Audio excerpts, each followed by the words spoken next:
Today's guest on the What Fuels You podcast is Katherine Sizov. Katherine is the CEO and co-founder of Strella, a biosensing hardware and software company that provides data to optimize the produce supply chain and decrease losses due to food waste. She started the company when she read that 40% of food was wasted before being consumed. Now Strella has helped Washington State apple and pear growers organize their inventory based on shelf life to reduce food waste and improve the overall quality. Katherine studied molecular biology at the University of Pennsylvania, where she further explored her passion for applied science and food. Welcome, Katherine. Thank you so much for joining the podcast. Thank you so much for having me. I'm excited. I'm going to hit you first with some rapid fire. Sounds great. Okay. What is your favorite cuisine or favorite thing to eat? I've been on a big Indian kick lately, particularly chickpeas, because I don't think I've ever really learned how to cook them super well. So, just trying to get good at that. Yeah, like making like hummus? Just like chickpea dishes. So, first of all, I'm one of those people that used to just buy cans of them, and then apparently that's not cool. So I've been actually soaking them and then preparing them with usually some kind of vegetable to go alongside, or just in kind of like a stir fry. Yeah, well, I think that's very healthy. They're like a superfood, I think. Yeah, Okay, what's your favorite way to unwind? I love going on walks, hikes, enjoying sunsets. Well, you could Um, do those all at the same time, which is a great combo. exactly. Porque no los dos, right? Okay, 3 words that other people use to describe you as a leader. Oh man, I think probably straightforward is one of them. I think it's not really a word, but gets it done, and then purpose driven. Nice. Those are good ones. Gets it done, I guess. Driven, Yeah, yeah, I guess so. efficient. I don't know. It's What not always efficient, honestly, but it gets done. aspirationally efficient. What did you want to be when you were a little girl? Astronaut. Still kind of want to be an astronaut. Well, you're young, so you have like you could do 2.0, 3.0, build this company, go be an astronaut. I Yeah, wouldn't be maybe after surprised. this one. Yeah. Exactly. What have you read, listened to, or watched that, if you have time, that you'd recommend? I just read or kind of recently read a book called Stolen Focus, which I thought was really good. It's about how, we get distracted by phones and computers and things, and how we can mitigate that. Stolen Focus. Okay, I'm writing that one down. I don't always write things down during the podcast, but this one's good for me. It's Um, really good. It's a little sad. Especially there's a chapter about kids and like the autonomy of children and how kids don't really know how to play like free games anymore, and they're not used to like their parents just letting them outside and just playing. That's a little sad, but I think in general it's a really good book. It's a really eye-opening one too. yeah, I definitely want to read it. Um, if there was a book written about you and your life so far, what would it be called? Oh my God. Oh man. What would it be called? It probably have the word adventure in it, I think, because that's what this all feels like is one crazy, messy, but super exciting adventure. Yeah, fun. Um, okay, this is my final rapid fire for you. If you could choose to have a superpower, what would it be? I think it would be kind of the King Solomon answer of ultimate knowledge in the world. Oh, can you imagine? Just Yeah, like all knowing, all being. I can't yeah, imagine. or just like having all of the knowledge of humans in your head at once. But I guess that's what ChatGPT is for. So All of our problems are solved, and yeah, we we're can we're good. drop the mic. We're going to be on a walk. You guys just solve that. Okay, that's perfect. Okay, so I know you're first generation American. Your family moved here, and you grew up in Boston and then Virginia. Is that right? Yep. So I grew up, yeah, mostly in Virginia as a kid, and then for college I moved to Philly. And what brought your family here? So basically, in the Soviet Union, surprise, surprise, there wasn't really great medical treatment. And so my older sister had cancer, and my family was looking for a way to get treatment. And the United States obviously has a great, well, there's a lot of debate about that, but certainly a better medical system than in the Soviet Union at the time. And so this was kind of a bastion, safe haven for them. And so they did their best to get out of there and here. And how was that for them? And how do you think that experience, as far as their life views, shaped you? I actually think my dad is very much a hippie, which is kind of a weird combination coming from the Soviet Union, and so I think America really suits him. He's a developer engineer, and so the company he worked for was like, you know what, we've been wanting to start an American office division, and you'll be the first one here, and I think that will solve your problems. And so I think we learned how to rely on our community, trust people from a very, very early onset. And then also, again, like I am a pretty big fan of the United States as a result. I guess that's like a standard first gen thing. Yeah. And how's your sister?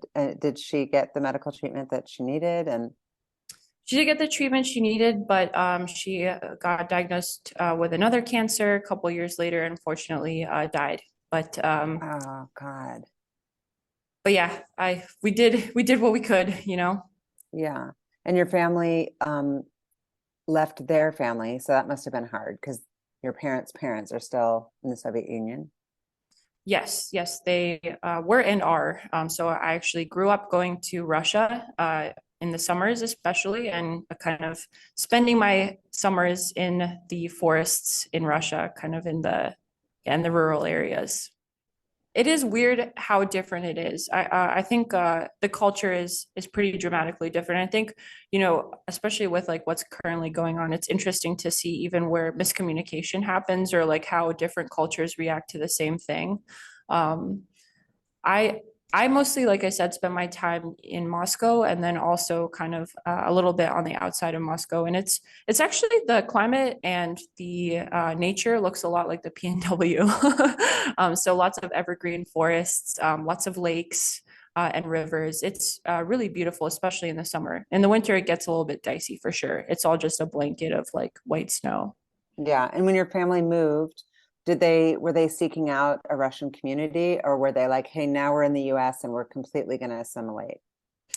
Yeah, so the first thing, what my parents told me, the first thing they did was actually go to church because church is your kind of community in the United States very often. And those were kind of the first people that brought them in. They made friends with their neighbors. Their first house wasn't a house, it was just an attic in a really welcome family's house. And so they very much relied on the community and were like, well, we're here, we're speaking English, we're learning English, and that's what I did. Yeah. And so I know that I read also that you guys lived near Harvard. And then tell me about the part where you were like looking for parts. I read that your dad and you would go try to find parts that were like scrapped and they weren't using. Yeah, so we moved to Colorado. That was kind of the first spot, and I was born there actually. I was born in America. So I was born in Boulder, Colorado, and then we moved to Massachusetts to continue my sister's treatment in Boston. So around that time is I was like a pretty young kid, and my dad used to go to the Harvard University, like I guess sort of like a yard sale, except everything's free and in a dumpster. So basically, what the way it worked was that the university is like fairly well off, and they had a bunch of stuff that, you know, regular people usually can't afford or might need. So he would look at all the computer equipment. Basically, universities will dump all their computers after a couple of years, but they're still working and in good condition. And my dad's very good at that stuff. So he would go to the computer section and like dig up components there. And then in order to prevent me as a kid from running away, I was super hyperactive. He would put me in one of the actual dumpsters. And the one that he would put me in was the biomedical one. So inside there were things like PCR machines or broken centrifuges and things like that. And so I kind of grew up like literally surrounded by biotech equipment. And I think what was really cool to me was that I would create like games in my head around like what all these things were to entertain myself. But then I would bring them to my dad and be like, what are these things actually? And he was like, I have no freaking idea. And to me, that was really exciting because when your parents as a when you realize that your parents don't have ultimate knowledge as a kid, that's like very exciting to you. And so I think that's what initially sparked my interest in science. And so were you a good student in all subjects, or was like science your jam? I don't think I ever was a great student, honestly Well, speaking. you had to have been because you went to University of Pennsylvania. I mean, you had to have been. And people can say imposter syndrome all they want, but I got recruited. So I like to think of myself as the little fish in a big pond. So I got recruited via sports to a smart school, is the way that I look at it. So I feel like I always tend to squeeze into things that I'm Oh, underqualified for, but I think yeah. it serves a great purpose. So I guess you had like your subjects that you were good at, some obviously we all have that you weren't so good at, and you went there for fencing, right? I did, yes. And I did really love science. In high school, I spent a lot of time at the National Institutes of Health.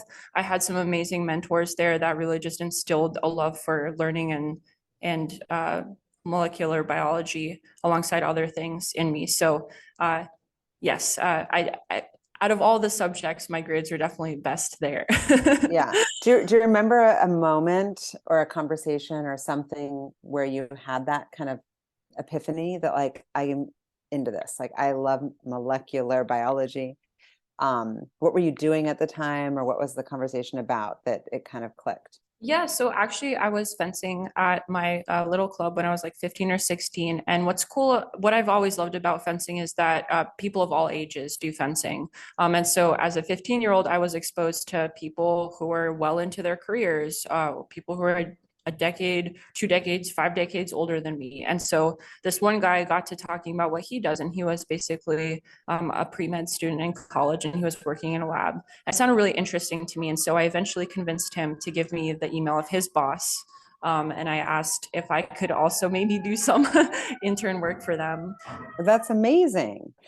Tell me a little bit more about fencing. Who introduced you to fencing? It feels like I don't know if they had fencing at my high school. Yeah, I didn't either. I've always been into martial arts. I've always kind of liked fighting. Like I like to joke that in fight or flight, I usually pick the fight. Um, And so I guess my parents were like, is there a way to turn this into college? And so so I think, yeah, well later in my teen years, they're like, okay, well, can you just try this other like martial art? And I really took a liking to it. I just, yeah, I really like fencing. It's a combination of physical and mental, which actually is the reason why I wanted to be an astronaut too, is I like doing both. Um, Hmm. Are you still doing it? I am. There's actually a club in Seattle. It's like 1.5 miles from my office and in downtown. It's a little That's so more. cool. I'd say you've probably met a really good group of friends and community just through fencing. That's amazing. Yeah, absolutely. It's really cool. Like the first moment I stepped into the Seattle club, like I saw someone that I had fenced with in college. And we used to compete together, but now we're like friends. You're like, okay, fine, now I'll let you in. So you went to University of Pennsylvania. What other schools did you apply to or were pursuing you, or did you consider? And in reflecting back, was it the right choice? Yeah, so the way recruiting worked for me was that I kind of like did initial interviews or kind of sussed out the vibe from coaches early on. So I had a couple of schools that I was interested in, and then I applied even before the early decision, where they kind of pre-vetted my application, and then they told me whether or not I was likely to make it in. And so the way that I did it was I just went to the best schools that I could until someone told me no. So, for example, I had been told that I would likely make it into Penn, and so I went to Harvard, and I was like, "Will you guys take me?" And they said, "Girl, no." So then I was like, "Okay, that doesn't work." But yeah, I think the two schools I was looking at were Cornell and Penn. Yeah. And so Penn was the right choice. Yeah, I really love Penn. Well, first of all, I got so much out of it from an entrepreneurship standpoint, but also in terms of the location, it's so good to be around a city when you're in school. When final exams are kicking in and everyone's stressed out, freaking out, it's really nice to just be able to go on a walk and then like see regular people, not freaked out about something that doesn't matter. And then also just have the ability to experience a city when you're in college. Yeah, that makes sense. Not something I had thought about, but that totally makes sense. So when you're considering Penn, tell me about the things that you weighed. So you're thinking, okay, do I like the coach? Do I like the location? How's their molecular biology program, I'm guessing? What kind of like scholarship or opportunity are they giving me? Like there's a whole bunch of things that go into that decision. What amount of weight were you giving molecular biology? Like, I guess my big question is, at that stage of life, did you have any sense of what you wanted to be? Like you still weren't going to be an astronaut, or you at that point you were thinking astronaut? I was definitely still thinking astronaut because I think a lot of astronauts come with science degrees. So I was like, okay, this is like still on the path, I'm not going into the military. I don't think I can handle that one. But I'm still going to continue on the science path. And I do really like this particular field that I've gotten myself into. So was certainly considering that. And then obviously I think financial aid was kind of the biggest question for us. Yeah. And so when you chose your major, um, were you thinking, like I have to go find some internships, or who was helping you along the way? Because it's not something that your dad had studied, or, going through the American process of college apps. Like who was guiding all this? My parents have done a fantastic job of actually figuring out like school in the US. So big kudos to them. But in terms of my career, I think like I said, I was really fortunate to be surrounded by people who really love their job.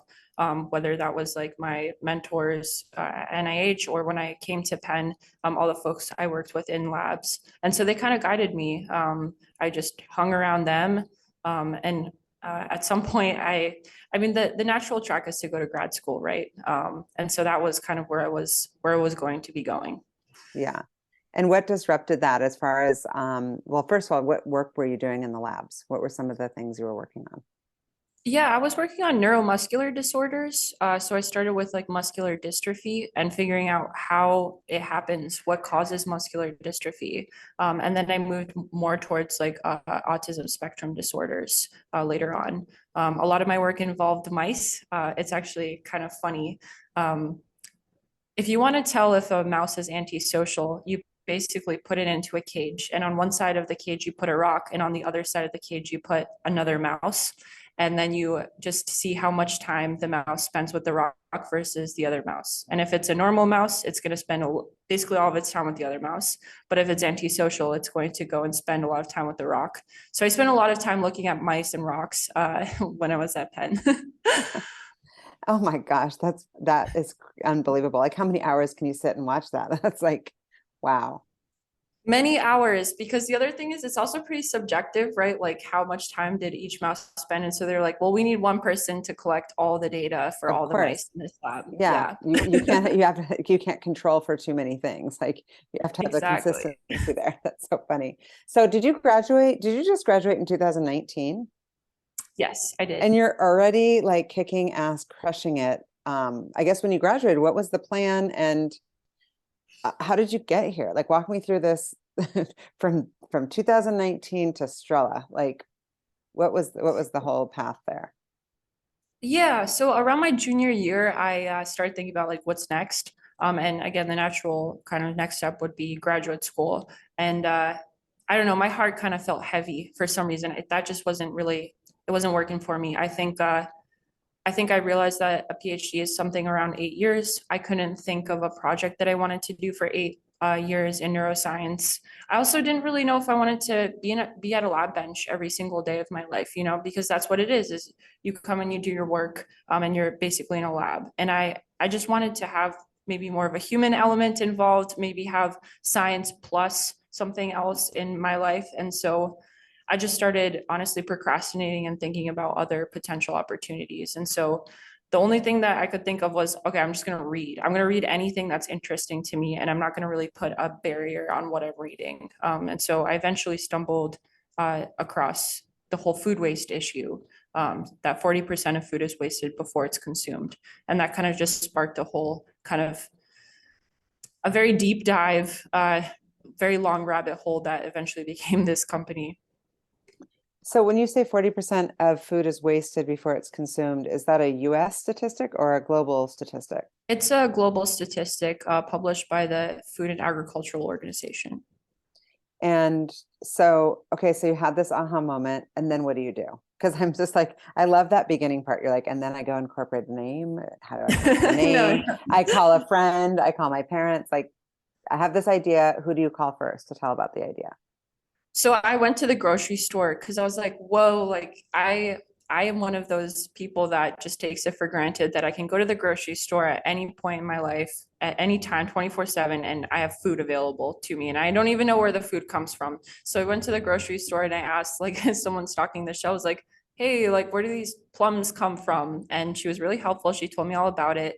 And then I realized that maybe it makes sense to just dig into the supply chain, talk to a couple of different people, talk to some grocery stores, talk to some farmers, talk to some people who are distributing food, and just learn a little bit more.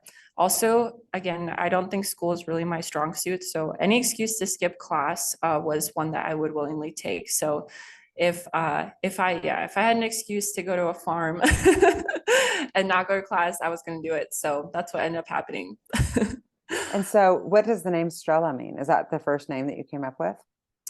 Yeah, so Strela means arrow in Russian. And so to me, so a lot of the air and space nomenclature in Russian, it comes from like a certain, I guess, family of words. And Strela is one of those. Actually, the first dog that was sent into space that came back alive was Strelka. So same word. So to me, it kind of signals progress. It signals technology, straightforwardness as an arrow is. And then in English, it's got a feminine lilt to it, which I really like. I love that answer. I love all of it. I like that's the clip right there. I'm like, and I agree because the name Strella for some names with like our clients and companies that I read about, it's like it creates a very quick like gut reaction. And I remember the first time I heard the name of your company, I was like, huh, like I wanted to learn more. It's something about the name I love. And so what was the original business idea? And is it the same as the business idea that you have now? And I guess then what's the business model? Yeah, so the original business idea, and it is pretty similar, is basically that the perishable supply chain isn't operating correctly for some reason. And the reason why is because we're not treating perishables like perishables. We're treating them as if they were created in a factory, as if they have an unlimited shelf life. But the reality is that we are dealing with biological organisms that are living, breathing, dying. And so this is kind of where my molecular bio kicked in, which was like, well, okay, if it's a living organism, is there any kind of information that we can is there anything that we can learn about it that could help us do a little bit better moving it as it moves down the supply chain? So I started focusing specifically on produce, and basically realized that if we knew the shelf life, or at least the expiration date of produce, then we could do a better job making decisions about what to move and when. And that would help eliminate food waste. It would help bring better quality produce to the store shelves. And then the next step was how do we do that? Well, what's cool is that, again, these are living, breathing things. And so we can literally hear them breathing or talking through sensor technology. And then we can interpret these communications between fruits and veggies and turn all of that into decisions to be made. So the way that I look at it is there's kind of no real guardian angel for perishable products in the food supply chain. Everyone's kind of just playing one gigantic game of hot potato with perishable products, but no one's really looking after the whole thing. And so that's kind of the thesis behind the company, and it's been that way basically from day one. Yeah, it's like it's a definite like change the world thesis, and it's tackling a big problem, and I think you're very much onto something. Is anyone else? I guess you have competitors. Yeah, absolutely. So the traditional way of doing this was to apply chemicals to produce. So basically spray them with something that makes them not die so quickly. And we still do that. And it can be very useful. I also think that we could get smarter with data and not not necessarily modify produce, but rather just keep it the way that it is, but just be a little bit smart about the decision that we're making. But regardless of what people are using to kind of extend the shelf life of fruits and veggies, they're still going to go bad at some point. And so we still need to know when that is and what to do with it. And how does the company make money? What's the business model? So I call ourselves hardware-enabled SaaS. So we do have sensors. We have technology that measures the ripeness of produce. But mainly what we sell is data and, more importantly, the decision. So I can talk a little bit about what we do in apples, but basically we help apple suppliers figure out when to move their apples based on maturity. So it's really the most important piece is the decision. And so that's how we price. So give me like a literal example. So you work with a farmer and the farmer pays you for the device or for the decision, I guess. Like tell me exactly how it works. Totally. So I'll tell you a little bit about our apple business. So apples can be over a year old before they get to the grocery store, and this is because they're stored. And most apples are actually produced here in the PNW, which is why I live here, why my company lives here. So basically, a packer is the person who stores fruit, and a packer has dozens of storage rooms, and each one is filled with millions of pieces of apples. Millions of apples.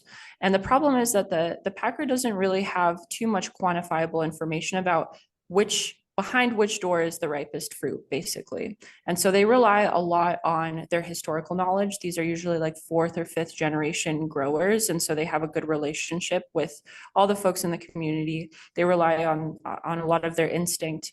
But at the end of the day, there's no quantifiable information about which apple is the most ripe. And so what we do is we put our sensors inside those storage rooms and we tell the supplier which rooms to open first to send down the supply chain. We basically give them a 2-month heads up that the apples are going to not look so hot in order to get them down the supply chain in the right time.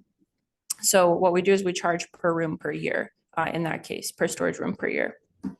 And who is responsible? I guess I've never really thought about this, but I grew up in the retail fashion business, and part of what I always thought was interesting is like if you're negotiating, if like I'm buying Levi's for my store and the Levi's don't sell, some of the negotiation could be like, hey, whatever we don't sell, we get to kind of send back, and we're only going to buy a certain amount we're only going to purchase what we sold, basically. So if all the apples go bad, like 2 weeks after QFC buys them, who's responsible for that? QFC. So in general, they're kind of like little checkpoints, I guess, along the supply chain where the ownership of the product gets transferred. So as soon as a truck arrives at the distribution center of a retailer like QFC or Walmart or Target, and they say, okay, we're taking this truck, they now own it. So any waste that happens is on them. But these are all like really big customers, right? There's only so many Walmart Targets in the world, and there's only so many Apple suppliers. And so in general, it's a reputation-based business. So if you're not supplying great apples, then you're probably going to lose the contract overall. Yeah. So you're working with apples and what else right now? Pears?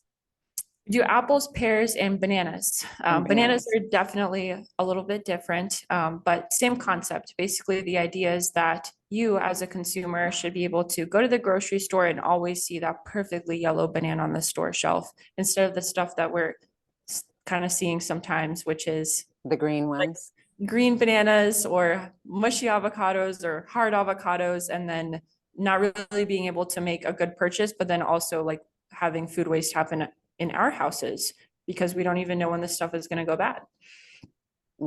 Totally. And so I saw on your website, so you're working with the packers, which we kind of talked about.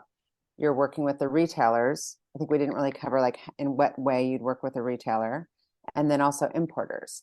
How do you work with importers and retailers? Yeah, so all of it again is basically organizing inventory based on maturity. But right now, the way that a retailer works is they just go first in, first out. So first truck of avocados into the warehouse is the first one that gets sent to the grocery store, not looking at maturity whatsoever.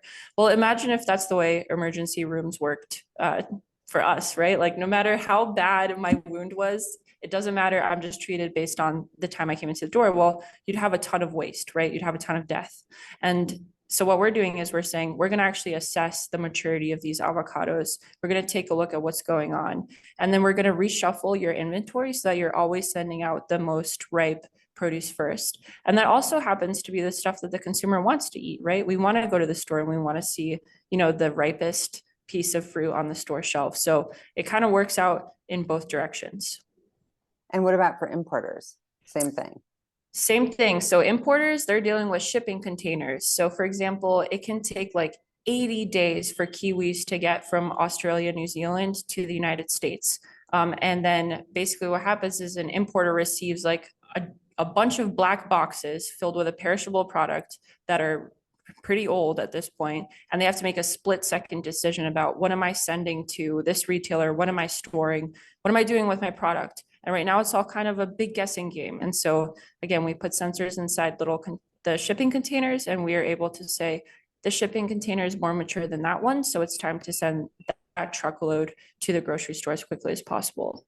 I love this business so much. I mean, seriously, you're executing right now beautifully, but I mean, obviously it's just in its beginning stages of where it can go.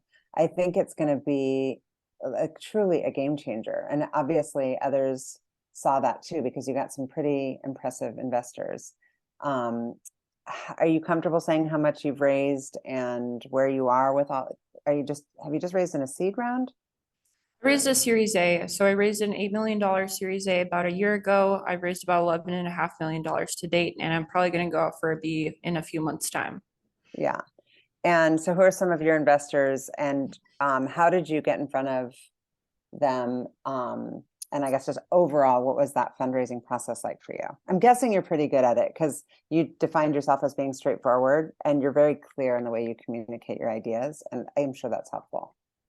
Yeah, I don't know if I'm super good at fundraising. I definitely I took a couple of entrepreneurship classes in school. A lot of it was definitely learning on my own mistakes, and just trying to get as much information from people who had done it before as I could.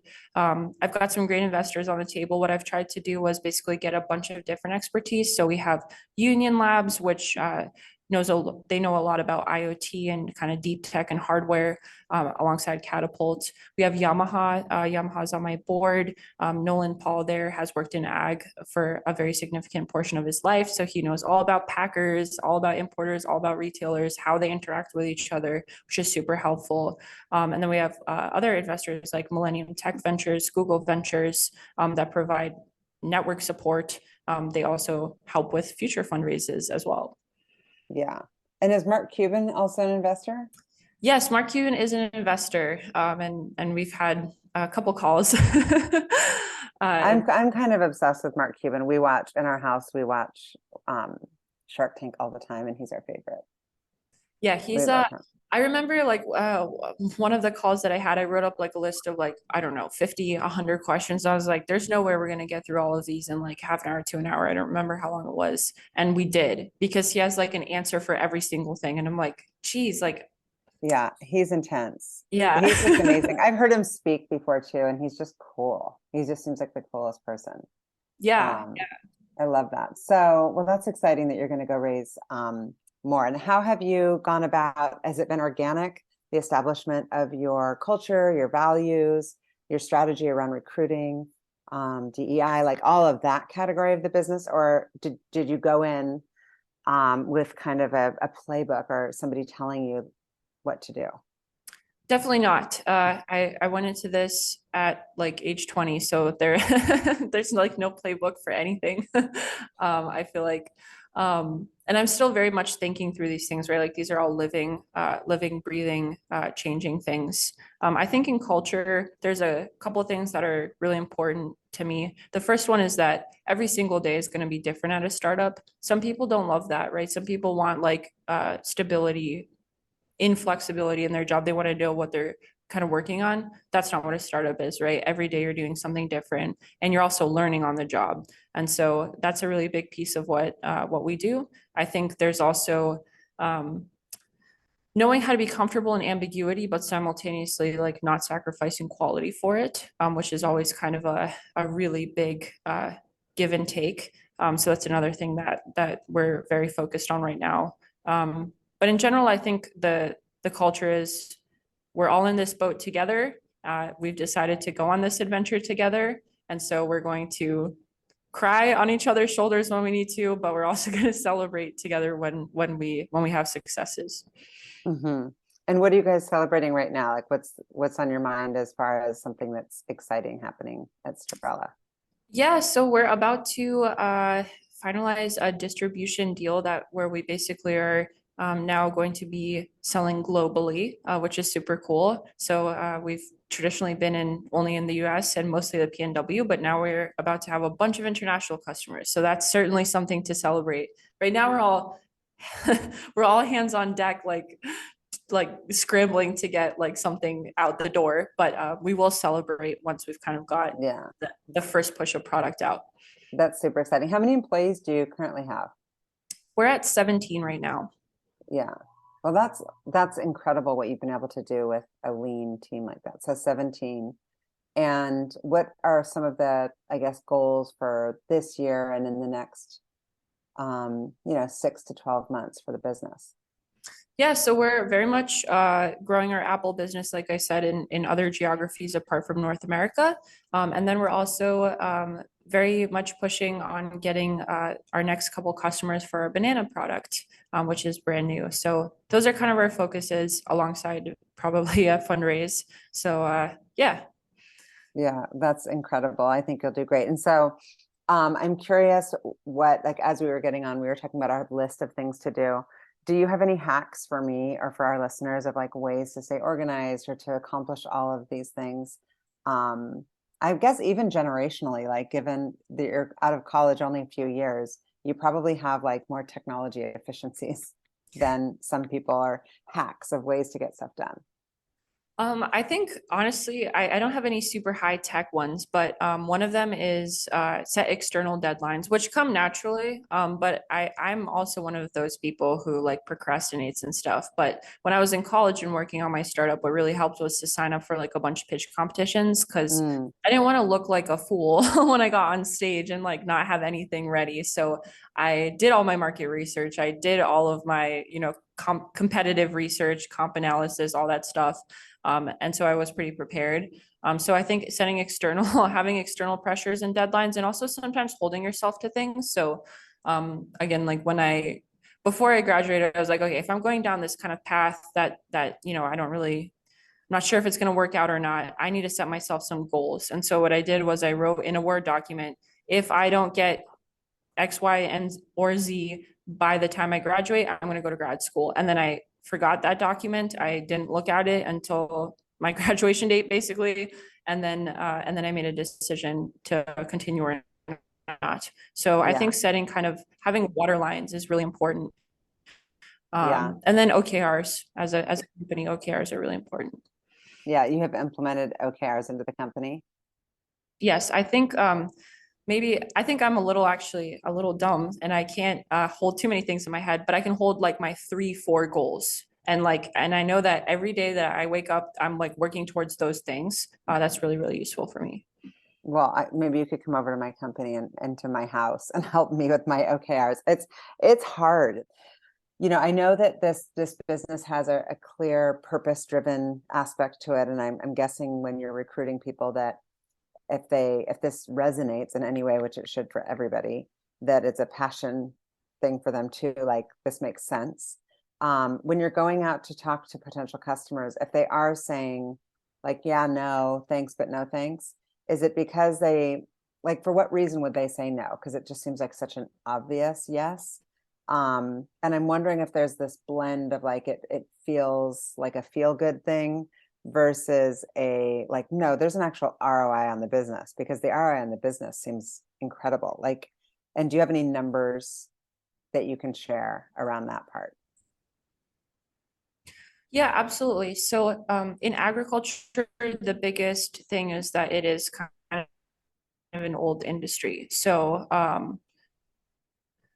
the biggest thing that we get is I don't need technology. I've been doing this for generations now with my Yeah. like methods that my dad, my grandpa, my great grandpa passed along to me. So that is really the kind of biggest thing.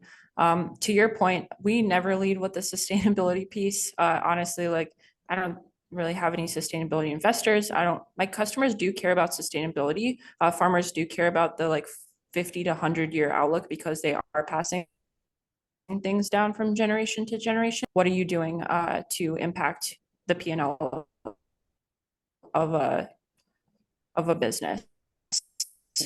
So for example, in our Apple business, we charge $5,000 per room per year, and we save about $40,000 on average per room per year in waste. So there's a pretty significant ROI for a customer when they're coming in, and that's really what we focus on. Yeah. So, okay. So my final question for you is what fuels you? Yeah, so I definitely think that that you can go into a very long existential discussion about why we're here and what's our purpose of being. But I think that for me, it's to push the ball of human progress forward in whatever little tiny way that I can. And so, yeah, I think I'm very much fueled about making some sort of positive impact for humans down the road.